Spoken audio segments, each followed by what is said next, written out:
Marcus Coward, and this is Wake Up New Bedford, and I'm here with Elvis Delgado. Yes, Elvis, sir. thanks for being here. It's my pleasure, man. And so, for those who know you, but especially for those who don't, paint a picture of who you are, and you can start with where you're from. All right. He said, I'm Elvis Delgado. I'm originally from Cape Verde. I was born in Cape Verde. Oh, okay. So I came here when I was 9 years old, young kid. I've been in New Bedford pretty much my entire life. There was a period where I was in the service with the Marine Corps, and I went over to California. I lived in California for about 3.5 years. Sure. After that, I came back, and I've been here ever since. New Bedford's been my home, it's been my home, and I say I'm always gonna go find another place, but I've always stayed in New Bedford. So what island are you from in Cape Verde? South. South, okay. South, yeah. And I mean, 9, so you must have a lot of memories from when you were there, right? You would think so. Sure. So right now, my Creole is terrible. Like it's kind of like, so I didn't realize my Creole was terrible until I started working with a client who didn't speak any English. Okay. He only spoke Creole. Sure. And it was a friend of a family that he's like, oh, I'm looking to buy a house. I was like, oh, perfect. But then when I got on the call with him, she told me, he's like, oh, my friend's looking to buy a house. I was like, okay, cool. I got on the call with him. I'm talking to him. And I was like, okay. And then when I tried to talk to him in English, he was like, no, you got to talk to me in Creole only. And then I can speak Creole where I can have a conversation with you. Sure. But when I have to explain a contract, certain things that especially with real estate, you got a lot of things that you don't want to be misinterpreted. So I was like, let me try to, find somebody that can translate for me. The person I usually work with, my loan officer, she speaks Portuguese. Okay, cool. But so I had to get off the topic. But yeah, no, I thought, I would retain a lot of the Creole in me, but over time, because I was kind of self-conscious about my accent in school. Oh, okay. So I try to not speak Creole as much. I try to speak more English to try to better. Some people say you can still hear the accent a little bit. Yeah, especially if I start talking fast. Mm. And if you understand, if you know Creole people, they're gonna be like, okay, I can hear that. I was when I was in the military, whenever I tell people I'm Cape Verde, and they're like, what's that? They have no idea. No idea. Yeah. And especially if you're not in the East Coast, most people don't know. They're like, oh, you're Haitian Creole. I was like, no, I'm Cape Verdean Creole. Yeah. Where's that? Off the West Coast. I have to go through the details. Yeah, exactly. But yeah, so I can remember a lot of things from the island. I know a lot has changed. I have been since I'm 30 now, so it's been 21 years since I've been back. So since I was there, and I know they've changed a lot of things. With time, everything changes. But only thing I can remember is the certain things I used to do as a kid, like riding a donkey or chasing. Really, riding a donkey? Yeah. So. Kids did everything. We walked around barefooted. We'd walk around in the dirt. We did, stupid things. We was kids. Yeah. I used to remember I had this thing where I used to go, me and my brothers and sister, we'd go and climb this tree. It was weird, but we used to just go there just to cuss. We would just get on the tree just to cuss. Yeah, that's your own space. Yeah, so we thought we was cool kids. We just go in there to cuss. Our parents can't hear it.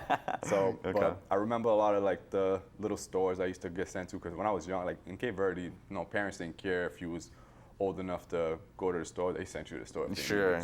Okay. So, but yeah, my memories from Cape Verde is limited because only I haven't been able to go back.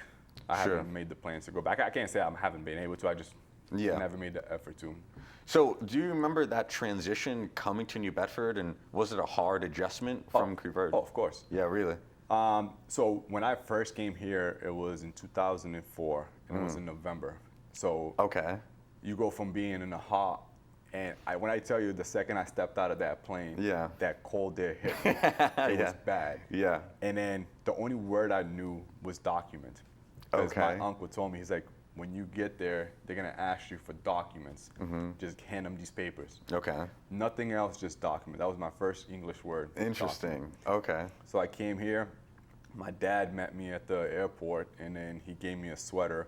And I'm like, the thing is, I didn't really know my dad that well. He came in by, he would go and come back, but then I wouldn't see him as a kid. I don't really remember him. So when he came and he got me, I was kind of confused who this guy was. Yeah, sure. So I was kind of scared. I was a kid. I was scared. So, and I flew by myself on the airplane. I didn't have anybody with me. So they just say, hey, get on that plane.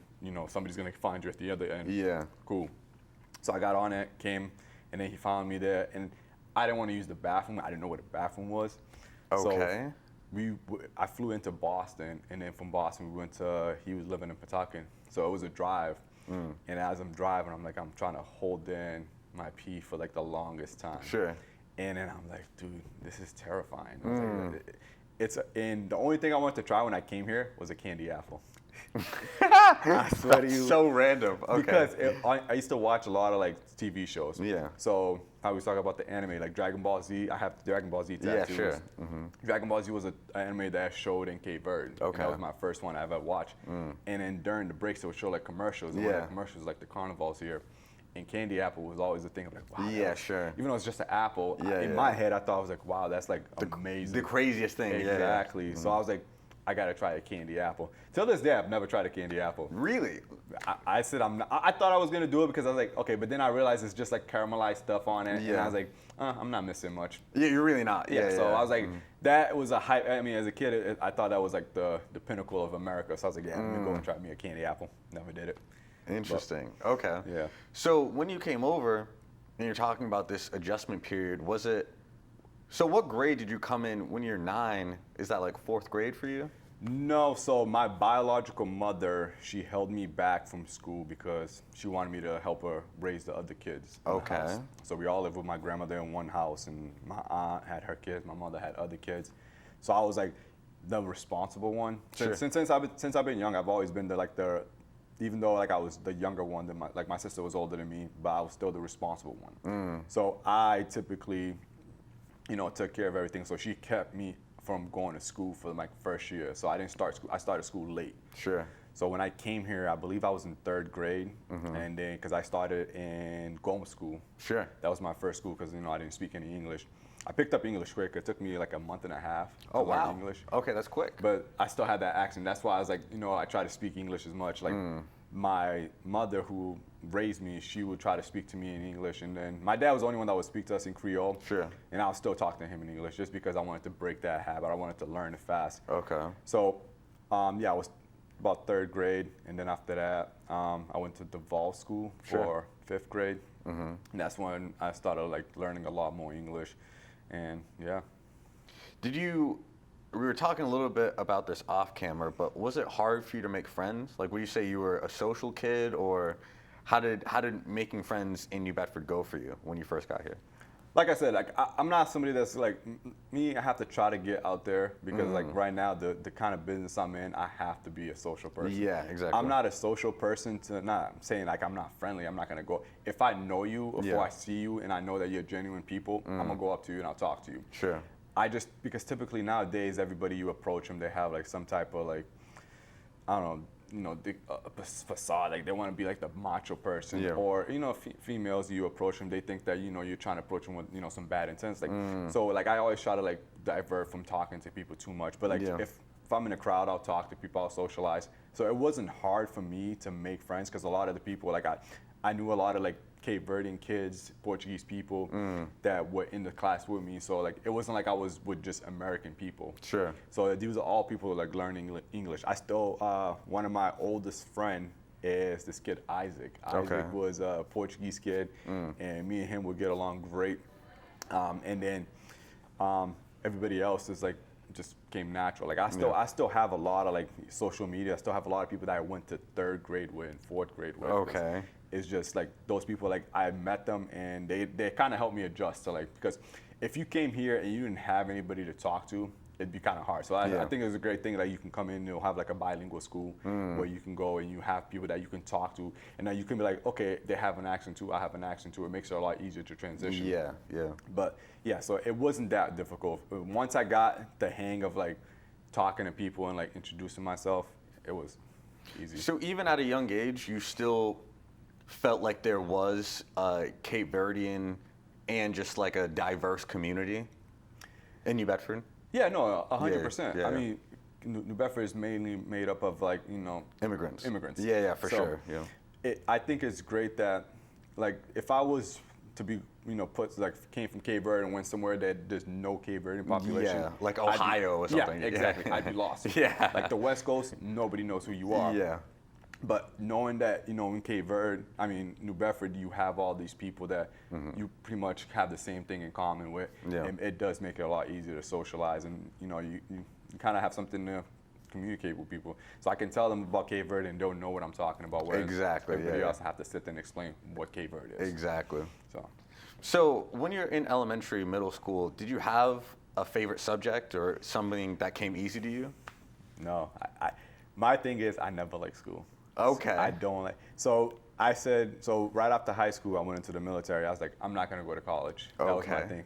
But the thing is, me, like, I like to keep moving. So I was like, I'm not also gonna be one of those people that just go, oh, I'm gonna take some time off, you know, figure it out. No, I'm gonna be doing something. If I'm not working, I was working a part-time job, and then I went and did that for a little bit. Then once I, you know, got, you know, sent over to go to boot camp, I quit the job. I was like, I'll go to the military, figure it out, go from there. Okay. In the military, I decided to do school. So Sure. So I got my associates in the most like bizarre degree. I got it in military studies, because I was planning on staying in. I was gonna do a whole 20 years in the military. Okay. But I had some issues where, you know, I got in trouble with some things. I got honorable discharge. I'm a veteran. But I was gonna go back. They wanted me to go back, but then at the time, I've already started like, you know, building my life back in here in Bedford. I got a great job. I started making my money. So I was like, okay, I'm gonna buy a property. I bought my property. It's like, I don't think I'm gonna go back. And like, if they ever needed me to go back, oh, I'll definitely go back for sure. Because one thing I can say, I love the military. People were like, the military is great for the people. The military sucks for like everything else. Because people don't understand, like at a regular 9 to 5, if you don't like, you can quit. You can go, oh, I'm gonna call out. You can take time off at any time. And you can pretty much say whatever you want to the person. Like, okay, cool. I mean, granted, there's gonna be like some HR issues, but for the most part, you can just kind of like up and go. Yeah. Where in the military, like, you have a contract. Yeah. And one of the things that people don't understand is like, your government property. And they will make sure that you know that. Yes, absolutely. So it's easier for you to get out of a 9 to 5, where in the military, like, you either got to mess up really bad for them to get you out, but then you just wasted your time. And there goes all your benefits. There goes all, you know, anything that you can get out if you get an honorable discharge. So people don't understand, like, military it's fun for the people, for sure. I like all the stuff. Like, I mean, I was in the Marine Corps, so we went through a lot of crazy crap. Boot camp was just a bunch of games for the drill instructors. Sure, yeah. And it was fun to me because I thought about it as like, they got to break you down mentally to build you up. What age did you go into boot camp to? I think I just turned, so I graduated. High school, so like 18, 19. I graduated high school at 18, so I was just turning, because I went in September, I actually went in right after my birthday. Okay. So I celebrated my 19th birthday, and then the next day I shipped out. Wow. So it was a good farewell party for me. So who or what influenced you to think that the military was a good idea? Nobody. Me, so it was just you? Yeah, me. Yeah, okay. I told you, like, I like to keep moving. I don't like to be able to, I don't want to get in that mindset, because what happens with people is, like, when they get set into some type of, you know, a stage where, like, they don't make any moves, they're not going anywhere, they're not going, so they're just staying, like, okay, I'm just gonna go, you know, take this time off. And I know a lot of people that do that. Like, they'll say, oh, I'm gonna wait until college, I'm gonna take a time off before to go to college. Or they come out of college, like, oh, I'm gonna take some time off before I find a job. I don't want to be that person. I want to be able to say, okay, I'm doing something right now. Even if I don't have it figured out, I'm gonna keep doing it until something comes and, like, oh shoot, now I'm gonna be doing this. Yeah.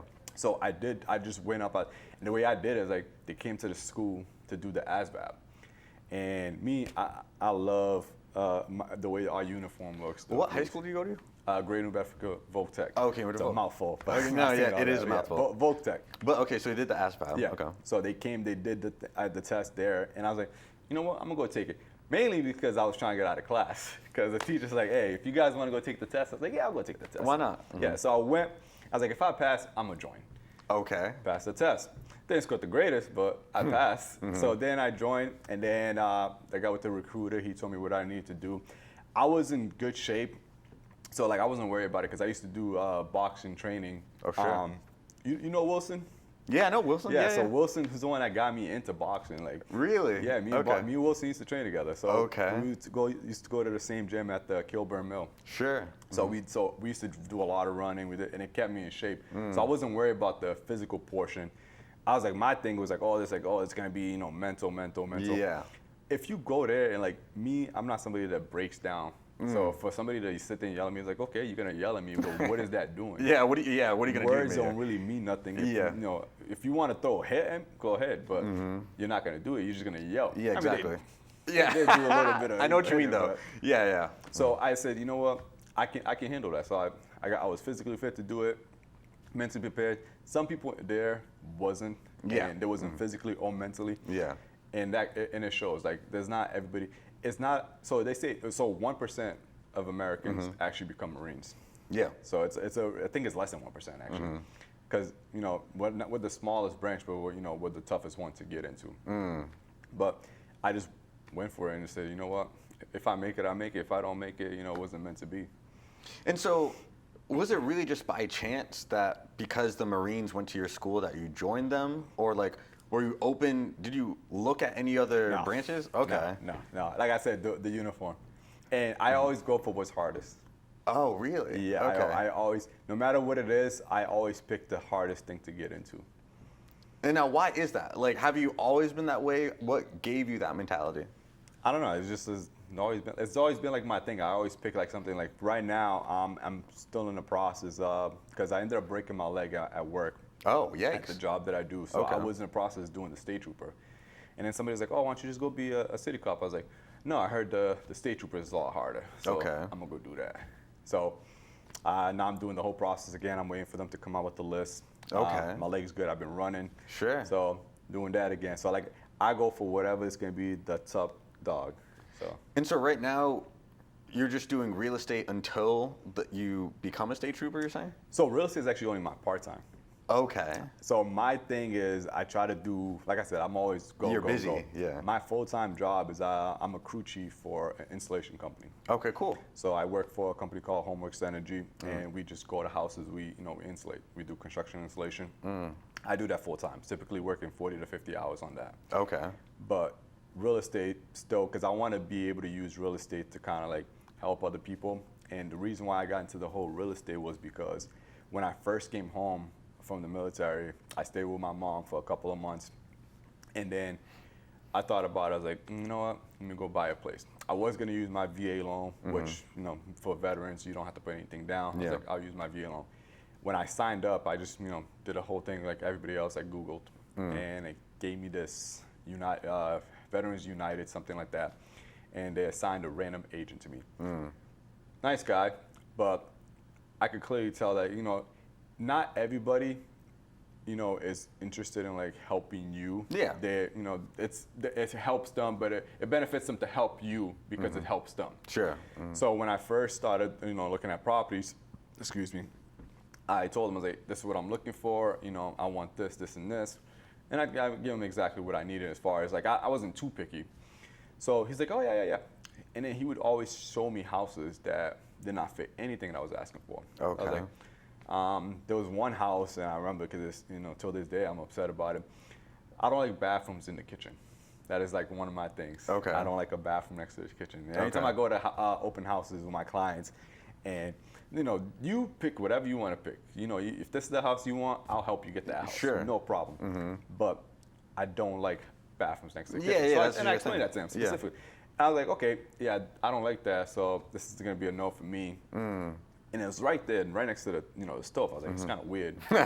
He's like, oh, you can just move that. I was like, where am I going to move that? What do you mean? He wanted me to move it upstairs in one of the bedrooms, convert one of the bedrooms to a bathroom. I was like, how much is that going to cost me? Yeah. He's like, oh, over time you can pay that. I was like, no, I'm good. I'll just find somewhere else. Yeah. And then he would kept texting me and say, oh, we can really get that house if you really want to put. I was like, this is not meeting what I want. So I ended up putting a pause on it, and then I had another friend help me, and she helped me get my house that I have now.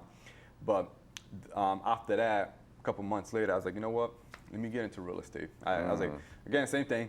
If I pass the test, I pass the test. If I do, I'll go on with it. So I took the test, passed it, and then afterwards, I started learning more about real estate. And I was like, I figured, I was like, now I understand why that guy was doing what he was doing. He was trying to be pushy to try to give me that house. Okay.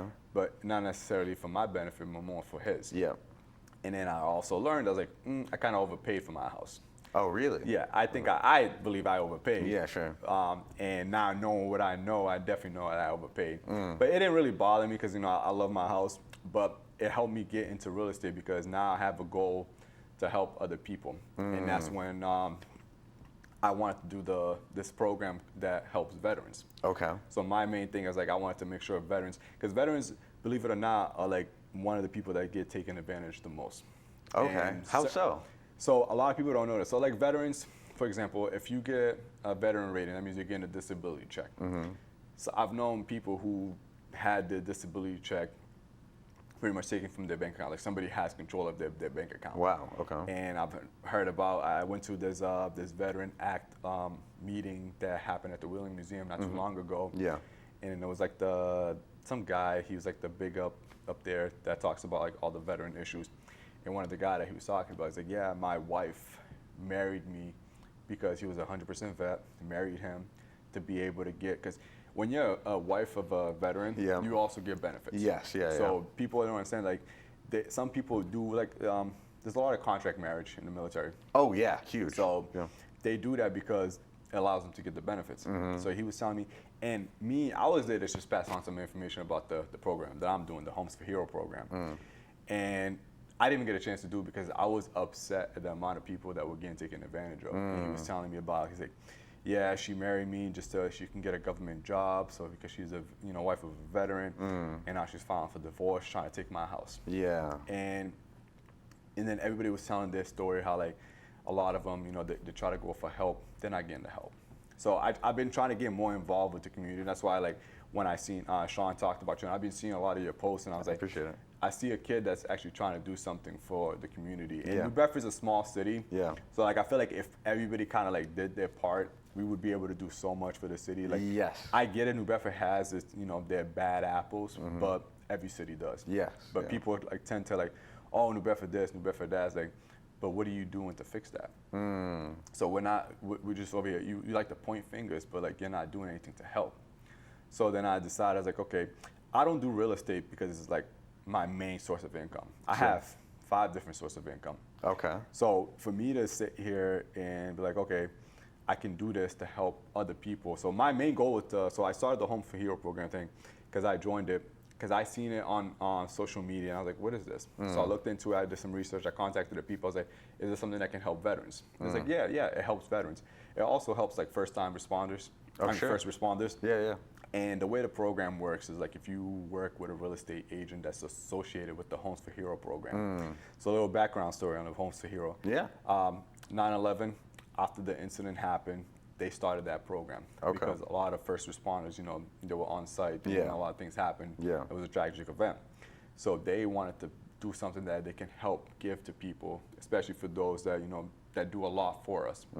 And the way the program works is if you work with an associated, agent, so for every 100,000 of the house that you're buying or selling, you get money back. Oh, wow. So I just closed the deal in July 30th. I think it was the 30th. It was a veteran. So him closing with me, so like, even though like you're spending a lot of money when you buy a house, let's be honest. People were like, okay, down payment, depending on what you're buying, the down payment can be substantially. Yeah. So I told him, hey, if you're going through me, this is what you're gonna get. You're gonna get the great service, and you're gonna get some money back. Yeah, that is cool. So he did that. He's like, oh, I appreciate that.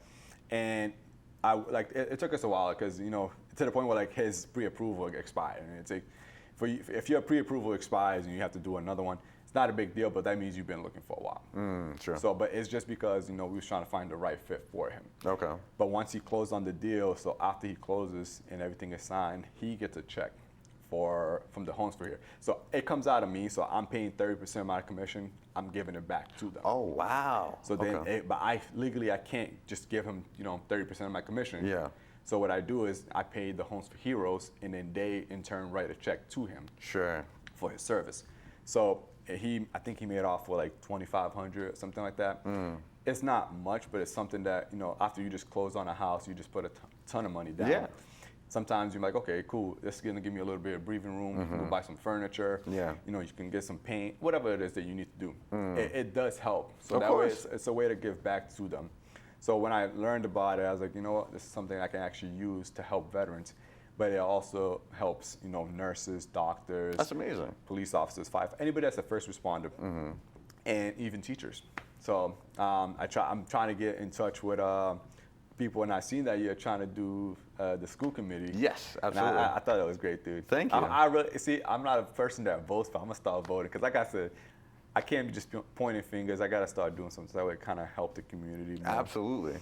So. And I heard on the radio here just about voting that even if we either don't like the issue or we're unaware of it or we don't look at it, it doesn't mean that the issue is going away. Yeah. Which I want to just let a lot of people know about voting, that like, if you don't vote, that doesn't mean you're solving the issue. It's still just there. Yeah. But about your military service, what do you feel like was the biggest takeaway from being in the military? Biggest takeaway, I'd say. So I always do things like, you know, when I came in, you said I was early. It's like how you know, if you're on time, you're late. Yeah. So that was one of the things. Yeah, for sure. Being punctual. And it's like that for a lot of reasons. You know, you always want to be punctual because if you want to do something with a purpose, you know, you got to do it with some intensity. If you want to be on time, you got to be there 15 minutes prior. So little things like that kind of stuck with me. Like, I mean, granted, even before the military, people was like, oh, you know, the military changed. I was like, no, I was waking up early, making my bed every day. I was never the person to be late. If somebody told me I have to be there at a certain time, I did my best to try to be there at a certain time. So that way, because that means I'm wasting your time. I don't think your time is valuable. Just like if I ask you, oh, can you come see me at this time, and you decide you want to show up 10 minutes late. Yeah. Unless it's like something like, you know, it just happened. Cool. Yeah, serious, yeah. But if you're just like, oh, okay, now I got time, and you just kind of like taking your sweet time just to do it, because you feel like what I'm asking for is not, you know, important. But if it was you, you'd be like, okay, no, why isn't he here at my time? So my biggest takeaway from the military, I would definitely say, was being punctual and integrity. Having like, because word of mouth is how most people get their business. Sure. Regardless of social media, but it's word of mouth because people still, you know, they share it, they repost it, and people are gonna believe what they see, but they're also gonna read what other people are posting about you. And if you give them, you know, honest and, you know, and fair work, they're gonna be like, okay, cool, this guy's, you know, doing something that's gonna help me for my benefit, and he's not somebody that's gonna screw me over. Sure. So I always wanted to be fair with people. Integrity is my biggest thing, and being punctual. So those are my biggest takeaway from being in the military. And that's how you would define integrity, as being fair? No, integrity is like doing something even though nobody's looking. Doing what's right even though nobody's looking. Because it's easy to get away with things, and people will be like, okay, I can just pull a fast one. Sure. But if you have integrity, you'll be like, nah, just because I can do it doesn't mean I should. Sure. So that's the way I define integrity. Like, it's if you can do something when nobody's looking and do the right thing, that's when it counts. And to hold yourself accountable, and to know your own values, not because someone else is telling you to do it, but because you know it's right. Exactly. Yeah, I know exactly what you mean. Yeah. And so that really wraps up part one. In part two, I would like to talk to you more about what you've learned in real estate, and maybe you can give some advice for new realtors on some do's and don'ts, and just talk a little bit more about you and what inspired you to get on this path. I feel like you have a great story, and you know, we only touched about a few things, but I think there's still a few more things to talk about. For sure. Elvis, thanks again. And thank you everyone for watching. This has been part one with Elvis Delgado. Watching part two, where we dive even deeper in his story. Thank you so much for watching, and catch us in part two. Peace.